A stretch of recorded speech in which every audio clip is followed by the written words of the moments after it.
प्रभु यीशु मसीह के मधुर और मीठे नाम में आज दिनांक 11 अक्टूबर दिन बुधवार को हम आप सब श्रोताओं का हार्दिक स्वागत करते हैं। आज के मनन के लिए जो वचन है लिया गया है नीति वचन की पुस्तक उसका 28 अध्याय 20 पद। वचन कहता है, विश्वास से योग्य मनुष्य को बहुत आशीषें मिलती हैं। प्रियो, प्रभु आपको अपनी बहुतायत की आशीष से भरना चाहते हैं। वो सभी अच्छाइयों का अनंत स्रोत है, सभी महानता, सभी वरदान, सारी शक्ति, क्योंकि हम उसके बच्चे हैं और वह जो सब कुछ अपनी परिपूर्णता में है हमें देना चाहता है और बहुतायत से देना चाहता है।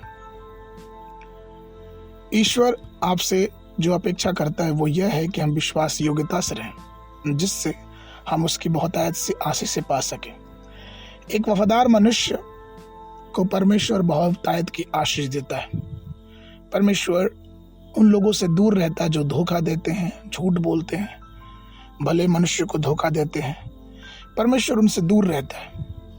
लेकिन हम ये देखते हैं कि भजन संहिता उसके 34 के 19 में वचन कहता है कि धर्मी पे बहुत सी विपत्तियां पड़ती हैं, परंतु यहोवा उन्हें उन सब से छुड़ाता है। प्रियो, दानियल को देखें, वह वफादार था और अपने सभी कार्यों में ईमानदारी से काम करता था, परंतु हाकिमों और अधिपतियों ने दानियल के विरुद्ध कोई दोष ढूंढना चाहा। पवित्र शास्त्र कहता है दानियल उसके 6 के 4 में, परंतु वे उस पर कोई दोष न पा सके, क्योंकि वह विश्वास योग्य था और न उसमें कोई त्रुटि व दोष पाया गया। प्रियो, उन्होंने अपना षड्यंत्र जारी रखा और राजा से अपने दुष्ट योजनाओं के लिए सहमति ले ली और दानियल को सिंहों के माद में फेंक दिया, परंतु परमेश्वर ने उन सिंहों के मुंह को बंद करके उसकी रक्षा की। जब दानियल को शेर के मांस से निकाला गया तो उसकी गवाही यह थी, दानियल उसके 6 के 22 में, कि मेरे परमेश्वर ने अपना दूत भेजकर सिंहों के मुंह को बंद कर दिया और उन्होंने मेरी कुछ हानि न की, क्योंकि मैं उसके सामने निर्दोष निकला और हे राजा, मैंने तेरे सामने भी कोई अपराध नहीं किया है। प्रियो, परमेश्वर विश्वास योग्य लोगों को बहुतायत की आशीष देता है। परमेश्वर के वचन में इब्रानियों 3 के 2 में मूसा को भी विश्वास योग्य कहा गया। इसी कारण से परमेश्वर ने मूसा के द्वारा बहुत सा आश्चर्य कर्म किया। मिस्रियों पे वो विपत्ति डाली, मूसा के द्वारा इसराइलियों को छुड़वाया और किस प्रकार से उसकी वफादारी की वजह से परमेश्वर ने उसको बहुतायत की आशीष दी। प्रियो, आज भी परमेश्वर हमें अपने आशीषों से, अपने अनुग्रह से भरना चाहता है।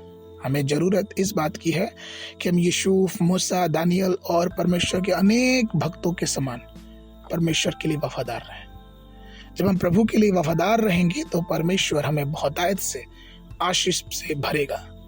वो हमें अपनी आशीषों से परिपूर्ण करेगा और हमें हर बातों में अगुवाई करेगा। आज के मनन के लिए नीति वचन की पुस्तक उसका 22 अध्याय 29 पद। यदि तू ऐसा पुरुष देखे जो काम काज में निपुण हो तो वह राजाओं के सन्मुख खड़ा होगा, छोटे लोग के सन्मुख नहीं। बाइबल अध्ययन के लिए सुबह के समय यशायाह नबी की पुस्तक उसका 37 और 38 पद, शाम के समय कुलुसियों की पत्री उसका 3 अध्याय। परमेश्वर आप सबको आशीष देवे।